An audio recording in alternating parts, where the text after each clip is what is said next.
ये कहानी एक ऐसे लड़के की है जिसे कभी अंदाजा भी नहीं था कि उसकी परिवार की आखिरी सांस एक ऐसे राज से बंधी है जो पीढ़ियों से अंधेरे में पनप रहा था। गांव महादेवीपुर हरियाली से भरा, लेकिन रात होते ही अजीब सन्नाटा पसर जाता। 18 साल का आर्यमान, सब उसे आर्या कहते, अपनी मां सविता के साथ रहता था। उसके पिता विक्रम 5 साल पहले अचानक गायब हो गए थे। ना कोई खबर, ना कोई निशान, बस उनका एक पुराना लाल डायरी छोड़कर। आर्य ने कभी उस डायरी को नहीं खोला क्योंकि माँ उससे कहती थी, बेटा, कुछ बातें पढ़ने के लिए नहीं होती।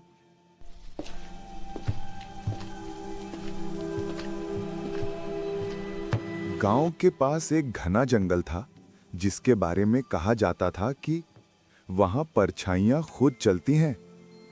आर्य ने भी बचपन में 2 बार अजूबे देखे थे, जैसे कोई काला साया पीछे पीछे चल रहा हो।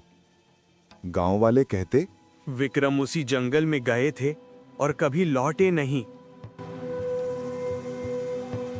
ये बात आर्या को हमेशा चुभती थी।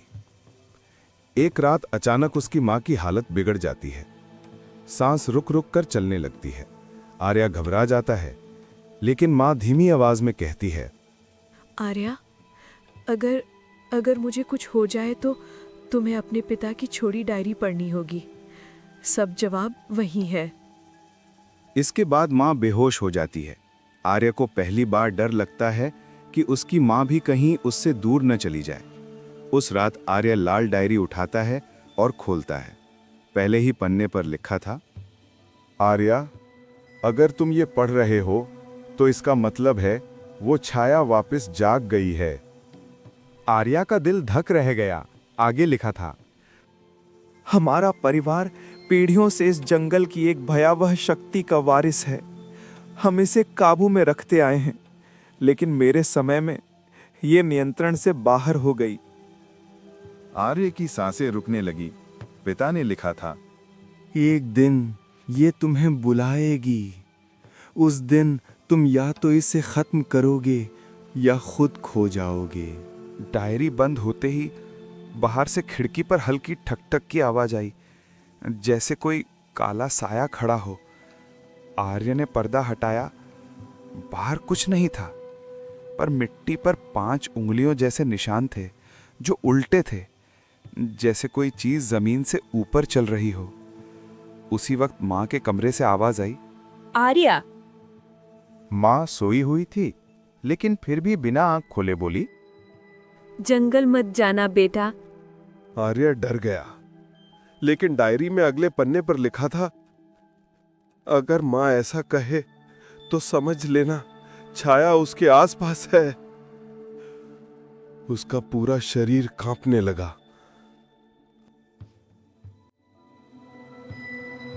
अगली सुबह डॉक्टर आते हैं। मां बेहोश थी। डॉक्टर कहते हैं, उन्हें किसी गहरी मानसिक और शारीरिक थकान ने जकड़ा हुआ है, जैसे रातों से सोई ही ना हो। आर्यन जानता था ये बीमारी नहीं है, ये वही साया है। वो मां का हाथ पकड़कर फुसफुसाता है और कहता है, मैं आपके लिए, पापा के लिए सच जानकर रहूंगा।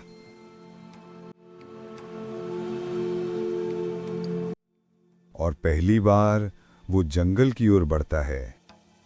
जंगल में कदम रखते ही एक अजीब ठंड उसके शरीर को छूती है।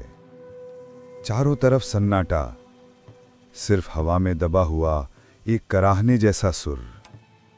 अचानक उसके सामने पेड़ पर खून से लिखा दिखा, आर्य।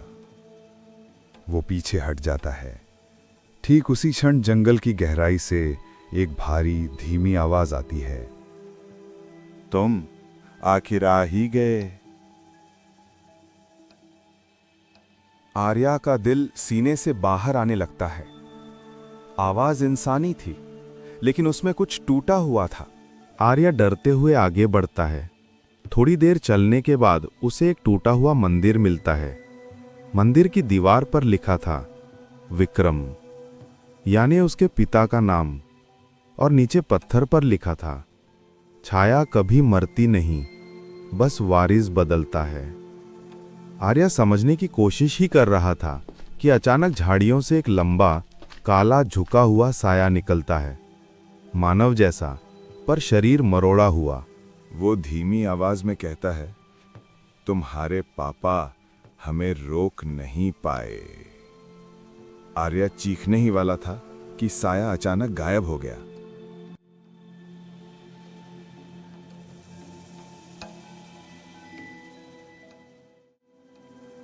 भागते भागते उसे जंगल के बीच एक पुरानी झोंपड़ी दिखी।